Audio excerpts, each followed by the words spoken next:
The show is a proud member of the Retirement Podcast Network. Confucius says, by 3 methods we may learn wisdom. First, by reflection, which is the noblest. Second, by imitation, which is the easiest. And third, by experience, which is the bitterest.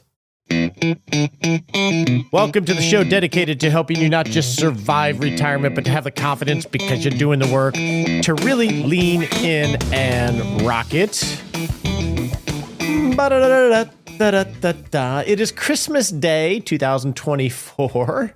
Hopefully you are with family or with people you love or in a place that brings you peace on this day. It is a good time of year to reflect on 2024.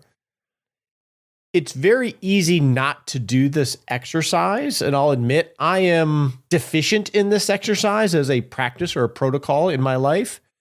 But reflecting on what has been is a noble way of gleaning wisdom and identifying the seasons of your life.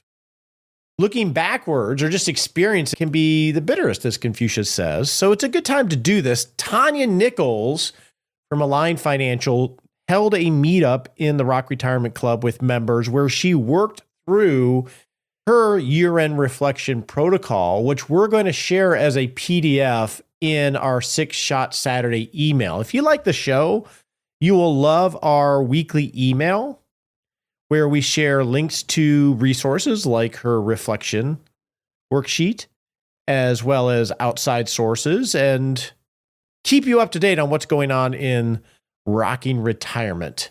So you can sign up for that at 6shotsaturday.com or rogerwhitney.com. So we're going to talk a little bit. I'm just going to walk through her worksheet. I wasn't able to coordinate her being on with me. She would be the best person to do this, but I decided to adopt this protocol and do this year and hopefully continue that on. So we're going to go through that, and I'm going to challenge you to do the same.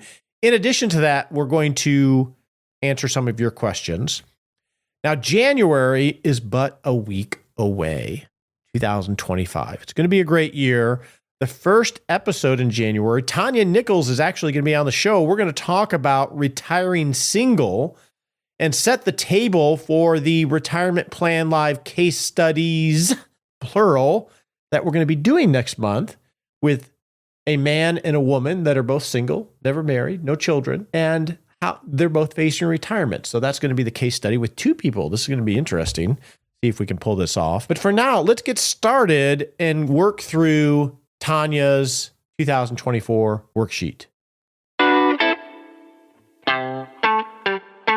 I feel real bad that Tanya is not on the show to go through this. So I'm going through it for the first time myself. So maybe that's a good thing. So as we're sitting here between now and the end of the year, that's a good quiet time between Christmas and New Year's. In fact, Shauna is leaving tomorrow to go see her niece, grandniece, second niece, I guess. Our goddaughter, Kelsey, had her first baby, Shaylee. So Shauna's going to fly up for us. So I'll be by myself for a week. So this will be a good time to do this type of exercise. So I'm going to go through her year-end reflection worksheet. So first category are, what are the successes for this year? What things, as you chronicle the year, are you proud that you achieved in some way? And I find a calendar, looking back on my calendar, is a good tool to do this because I forget all the stuff that was done. So if I think personally, what are some successes personally this year?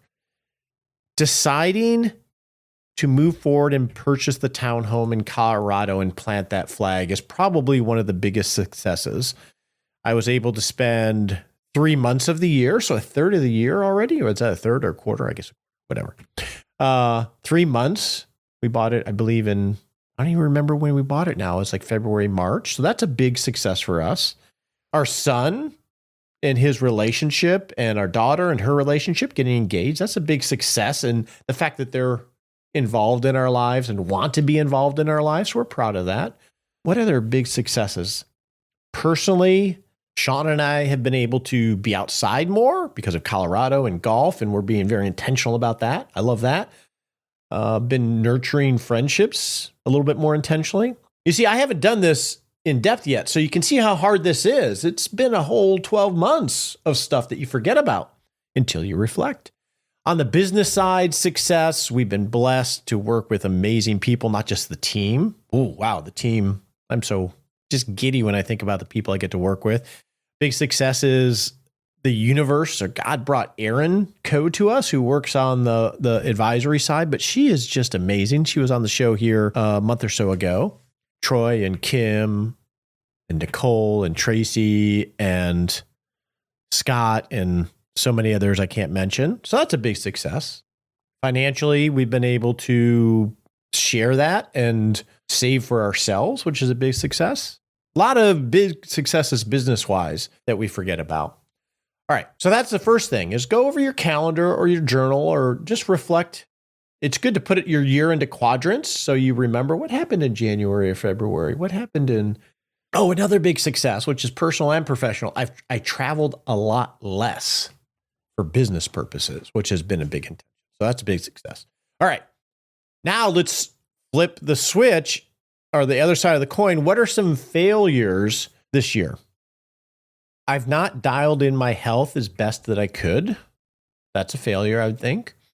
I haven't successfully renegotiated my relationship with alcohol as much as I wanted to. That's a failure. I've relied a little bit too much on my team because they're so awesome, which can actually make me a little lazier. That's a little bit of a failure. I want to make sure I respect that. So you want to, what things that are you not so proud of that you can observe?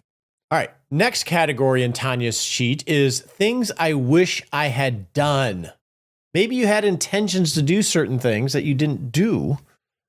I wish I had made more progress on the educational content for the Rock Retirement Club. I wish I would have done that. I wish I would have been better at saying no to certain things. That probably would have gave me more time. Difficult to do that. Personally, I feel on the personal side, I feel pretty good that we did a lot of things that we're proud of. I don't think I missed too many things there. All right, next category. Something I thought was important, but is meaningless now. And this really reflects back to Dan Crosby's conversation of those focusing questions of what to pay attention to. What are things that you thought were really critical in the last year that you probably have forgotten about? This is going to be a hard one to answer, maybe, because you've probably forgotten about them. It could have been the election. It could have been the economy. It could have been interest rates. It could have been a relationship. What is something that you thought was important that isn't? I'm going to have to do some work on that one. All right, next category for 24 reflection is what made me truly happy in 2024? What really felt like you were in the spot that you needed to be in?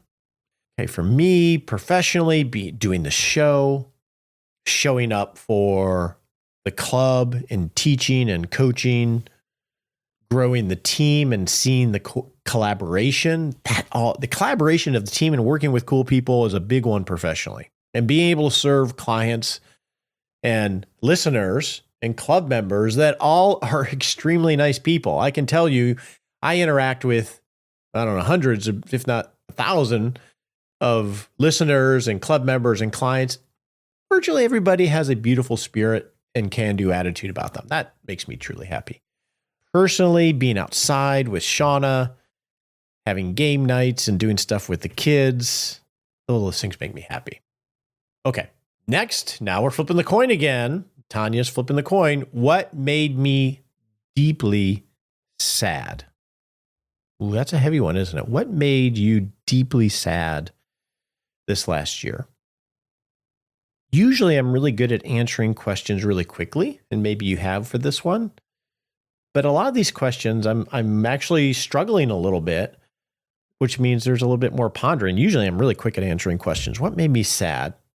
I think realizing the change of seasons of a sort. Sherlock's getting older and he's slower. Elderly parents. The fact that the kids are more living their own lives. And, as much as that we do, we don't talk near as much as we used to. because they're so busy. I mean, that's a change of seasons, and it's a good thing, but you can still mourn that change of season. Next category, something new I discovered about myself. Well, this year I reached a physical limit when I was in Costa Rica. That had never happened before, where I barely got out of the jungle and had to get 3 IVs and B12, right? That I had never had happen to me before, never not completed a difficult physical challenge. So that was something I discovered. Still processing that. I guess I like to test the envelopes. I think envelopes I found the other side there. That's something I discovered. One thing I'm still in the process of discovering are boundaries, and that doesn't work for me, and not trying to solve everybody's problems. That's one thing I'm working on. About 2024, the next category is what I loved. My soul is at peace in Colorado, the mountains. I love that. I love being outdoors.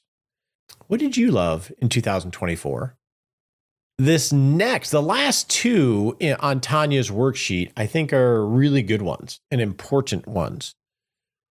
What goodbyes did you have or are you noticing in 2024? What seasons are ending for you? That could be work related. It could be relationship related. It could be a way of thinking. There's no wrong answer here, but when you reflect on 2024, what things have you had to say goodbye to, or are you in the process of saying goodbye to? For me, I'm in the process of saying goodbye to Texas. I'm in the process of changing roles a little bit in the business and having to be a leader. So I'm saying goodbye to a little bit of the scrappiness and closeness that you get with a tiny team. Although we're not trying to get really big, I'm saying goodbye to some that we have to be a little bit more formal about things. And that's important, but a little sad. What hellos are you saying? So if you have seasons that are ending, reflect on, what new seasons are coming? These could be people in your life. These could be roles in work, roles in your family, new hobbies that you have. I remember some years ago, I was redefining, just a year or two, when I'm saying some years ago, I was reflecting on fitness. And we've had chats with Bobby on this of my goal in fitness was always competitive when I was younger. And I'm saying hello to structuring my health regimens for being healthy and not injured. And it's less about a comparative thing and more about a wellness thing. So those are some hellos. Some other hellos that are on the horizon that I can't really mention here.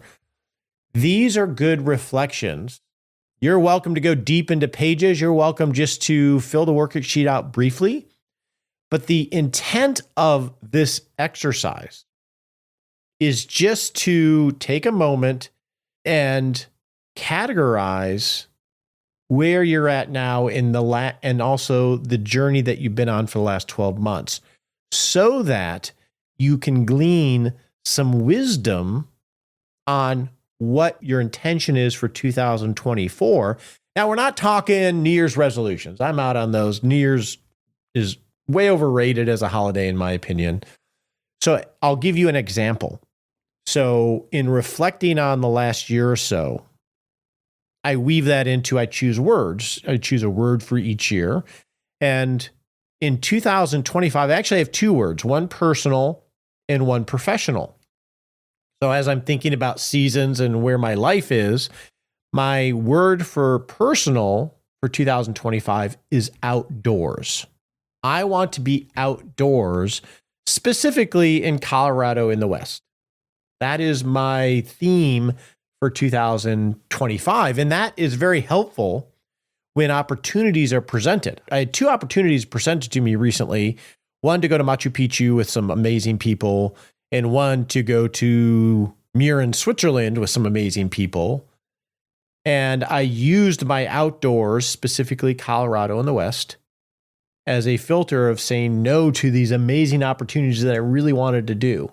So having a word based off of some reflection of where I'm at is very helpful in your boundaries. And then on the professional side, if you're still working, my word and our team word for 25 is hone, which is honing our craft, our systems, delivering on our promises. So we're going to intentionally slow down any kind of growth in order to work and hone what we do to be sharper, so we can hopefully have more impact on you with the podcast and in the club and with our clients, and have more impact in helping them and you have confidence in retirement. So you see how these all flow together. And if you're just moving like a shark, sometimes these things can get lost. So we're going to share this worksheet in 6-Shot Saturday. I challenge you to complete it. And with that, let's go answer some listener questions. All right, our first question is from Bob, who has a dual contribution question. Good time of year for that. Bob says, I have a question about Roth contribution limits as a low earned income household. For 2024, I'm 59 years old. My wife is 53. I don't have an earned income, but my wife works a W-2 job and will have roughly $22,000 in income in her box number 1. This is the total of our household income. We don't really need the income from my wife's job for our living expenses. She mostly works for the access to medical insurance. If she contributes $12,000 of her earned income to her Roth 403B through her job, which doesn't reduce the $22,000 W-2 box, and we contribute $8,000 to our Roth IRAs, will the IRS come back someday and penalize us for a total Roth contribution of $28,000, which exceeds our earned income? So the central question here is, can individuals contribute to a 403B and 401k and IRA based on their earned income? So Bob, you're correct. As long as your reported earned income is large enough to support each of your contribution types separately, the IRS doesn't disallow contributing to both a 401k or 403B and an IRA.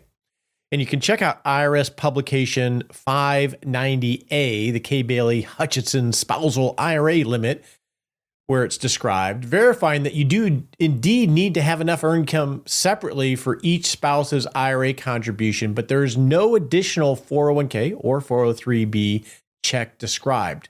But one thing you do want to be aware of, given that she's looking at contributing such a large amount of her income to the 403B, you may want to check if the employer plan has a cap on how much of her income that she can contribute. So you are fine with the contributions that you described. I would just check on the maximum amount you can do into the company plan. Next, we have a listener, Brian, who has found a way to keep his brain active, and I think it's a great idea for anyone. Hey, I've been listening to your podcast and reading your newsletters for about a year. I love the information approach that you encourage for retirement planning. I retired about 14 months ago, and I'm loving retirement after a long and successful career in financial services. This week's episode, featuring some non-financial pillars, hit close to home. The second pillar, Brian says, which is mindset, focus on having a growth mindset in retirement so you are not stagnant. I love the description of a growth mindset. One thing I have found and started to do is attend college courses. I live in New Jersey. The state has a senior citizens learning program, which allows residents over age 65 to attend any state college and take up to 6 credits semester on an audit or non-matriculated basis. I am now enrolled in communications, political science classes that meets on campus at Montclair State University, my alma mater, once a week in person. After overcoming the awkwardness, Brian says, of being in a classroom with young college-age students, I love it. This is a great experience taking classes in subjects that interest me without the pressure of grades and doing all the work. This is my first semester taking advantage of the program. This is a great example, Brian. Thank you so much for sharing this, of looking for these types of resources. In a lot of states, it sounds like New Jersey has. You can go to college and take classes and not have to worry about the tests and assignments just because you enjoy the subject. This year, one of my Black Friday purchases, there were very few, was master classes, the masterclass framework. And I am going to work through some of the master classes that I have interest in, just as improving my mindset, Brian. But the one thing that masterclass lacks that you found is that you are in a classroom with people. In this case, young people, which is as good or better than just people in general, which is a whole different dynamic to learning. Whereas I'm going to be sitting on my computer in my masterclass, writing my notes by myself, watching it. And in addition to these types of programs, there are extended education schools or departments in almost every university where you can take classes on all sorts of things. So bravo for you, Brian, hanging out with the young people, putting back on your old sweatshirt from your alma mater. Hopefully you still fit in it. Let me know how it goes. So our next question comes from Jim related to paying down a mortgage. He says, hey, Raj, great pod. I listen faithfully and really appreciate your style and energy. Okay, I'm going to try to have energy here. We own a home and intend to sell it in 3 to 4 years. There's a $92,000 mortgage at 4%. We currently pay $800 a month, an extra $1,200 in principal, having savings in our 457 of $850,000 and having assets other places. We're trying to decide if paying this down is correct option for us at this time. We intend to build a home, approximately $400,000. Once our existing home is sold, approximately $180,000, and retire at that time as well.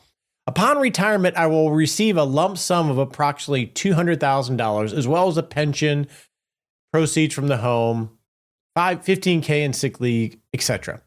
So he's giving me the basics. He says, I guess it's basically the old age question: pay off the mortgage or invest, with a twist of possibly saving towards down payment. I know you'll walk us through this, and I can't wait to hear your thoughts. Oh, pressure, Jim. Okay, now that you shared your thoughts, let me summarize this. We have a $92,000 mortgage at 4% with an $800 a month payment. You're currently paying $1,200 extra in principal. You have a 403B with $850,000, so that's tax deferred. You have a brokerage account with $60,000, Roth with $50,000, HSA with $20,000. So you have about $60,000 in after-tax liquid assets.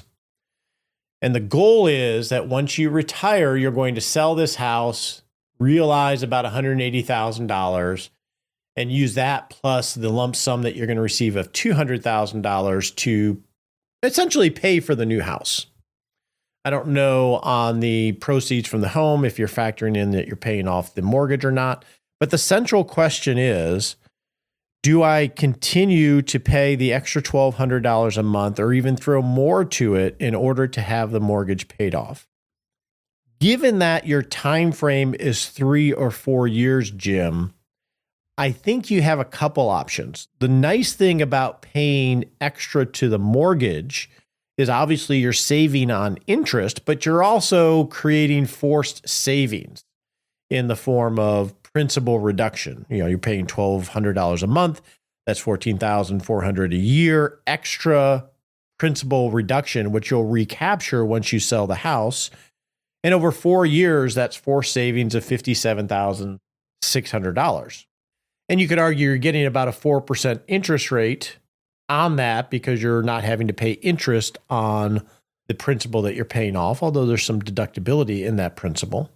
Alternatively, you could not pay extra on the house and save that $1,200 a month, knowing that you have a 3 to 4 year timeline, and invest that likely for return of your principal, not return on your principal, meaning that you can invest that money in safe vehicles, understanding the time horizon and just trying to earn interest. And currently in treasury bills, I didn't look it up today, but they're in the 4 or 5% interest range. So you're netting about the same, maybe a little bit more actually, if you get a deduction on your mortgage interest. I personally like that approach better in this situation, Jim, for a couple reasons. One is the interest is roughly a wash. Two, you're going to be selling this thing in the near term. Three, this may be the most important thing, is that you're building more after-tax liquidity. So you're almost going to double the amount in your brokerage account in the next 4 years by taking that $1,200 a month, putting it into the brokerage, or high interest yielding money market or treasuries or what have you, earning 4-ish% if you lock in those rates, whether it's laddering CDs or whatever. And that gives you a lot more optionality if you change your plan in the next 4 years, and it doubles your after-tax liquidity. And then when you do sell your house, you'll pay off the remaining debt. You'll have the proceeds from that house plus the $200,000 that you have coming in when you separate service, plus the money that is invested in CDs, treasuries, what have you. And then that can go to the house.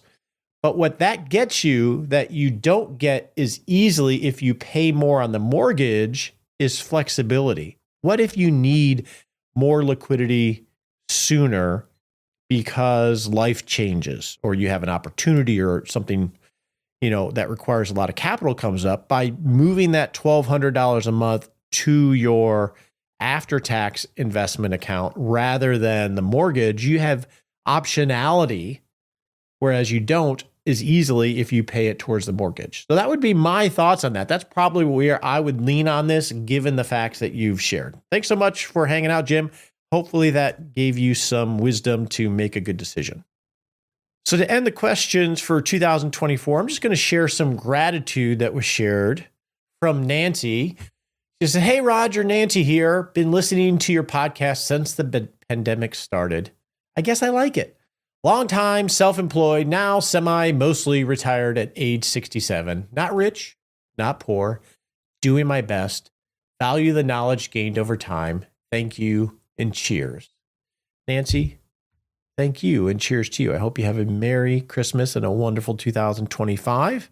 Let's get to a smart sprint. On your marks, get set.